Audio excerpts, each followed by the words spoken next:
waxaynu gelaynaa falanqayntii cayaaraha daysana soo dhawow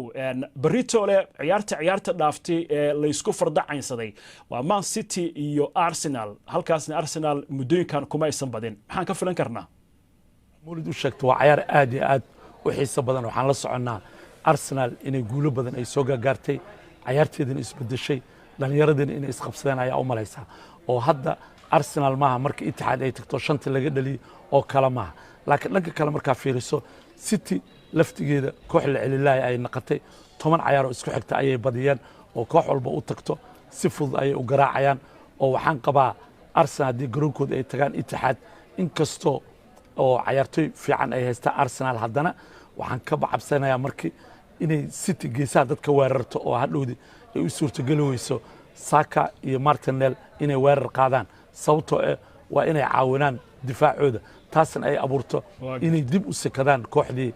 Arsenal oo dhan ay gadaal galaan laakiin waxaan qabaa inay Arteta inuu ku ciyaari doono inkastoo ciyaartaas uusan joogin inay weerar celin kaliya ay ku ciyaari karaan aysan garoonka isku ballaarin karin Arsenal haddana waxaa moodaa inay jirto ciyaar kale oo si weyn la iskugu warmalisanayo garoonka Stamford Bridge Chelsea iyo Liverpool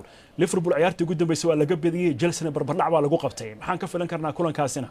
labadooda bas aan la socon horyaalka dib ay ugu sii dhacaan oo 8 dhibic ayaa laga horeeya marka saas daraadood labadooda ma rabaan in laga adkaado laakiin waxa u malaysaa Chelsea in gurigooda Man United Everton Burnley iyo kooxda ugu dambeysay Brighton ay barbardhac galiyeen City ay ku garaacday taasna ay ku dhumiyeen ilaa ay 11 dhibic ay ku dhumiyeen marka waxa u malaysaa gurigooda inay dhibaatooyin kala kulmayaan Liverpoolna in Leicester ay ka soo adkaatay banaanka u soo baxeen laakiin taas waxa u malaysaa Salah doo gool kulaadka uu dhali lahay inay badilaan weerar xooglan ay ku qaadeen laakiin club waxaan qabaa inuu ka soo tashan doono oo meeshaas ciyaar aad u xiiso badan ay dhici karto labada kooxba aad iyo aad inay rabaan inay City ay ka daba tagaan isla Chelsea intayna ka bixin Romelu Lukaku 97 milyan baa lagu soo gatay laakiin kuma qanacsana kooxda wuxuu leeyahay xaaladan kuma faraxsani maxay taa waxaan ka soo yeerayaa Lukaku runtii waqti xun ayuu soo hadlay waxa u malaysaa kooxda inay second ay horyaalka hogaami jirtay second naqatay haddana ay hoos u sii socoto laakiin waxa u malaysaa inuu Inter xilligii uu joogo qaabkay ku ciyaari jireen oo kale inuu rabo inay ku ciyaaraan laakiin aniga waxa u malaynayaa sababta u hadlay inay ahayd asigoo oo diyaar oo fit ah inaan la ciyaarsan oo kursiga la fadhiisay taas oo leeyahay Tuchel qaabka uu ku ciyaaro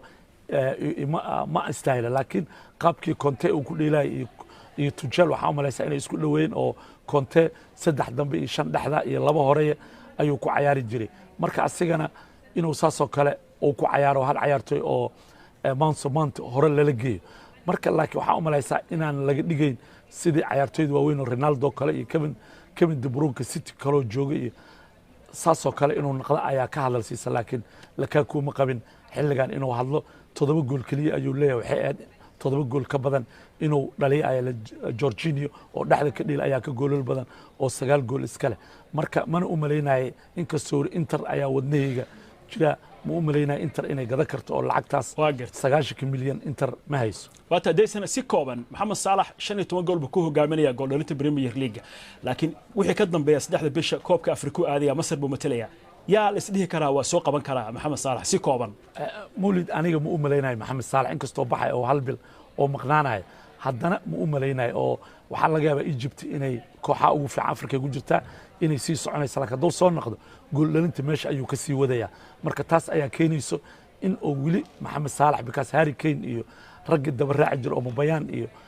ciyaartoy iyo Vardy inaysan joogin oo ciyaartoy dhexda ka dhilo Mahrez iyo Jota iyo inay yihiin ragga ku xigo ragga geesaha ka dhilo oo hadda numberka 9aad oo raacdeynay inay jirin oo Lukaku laftigiisa 7 gool inuu leeyahay marka waxaan qabaa doo soo noqdo Salah inuu sanadkan ku guuleysan doono tartanka dhalinta ee Premier League inuu ku guuleysan doono ayaan qabaa Mohamed Salah waa hagaag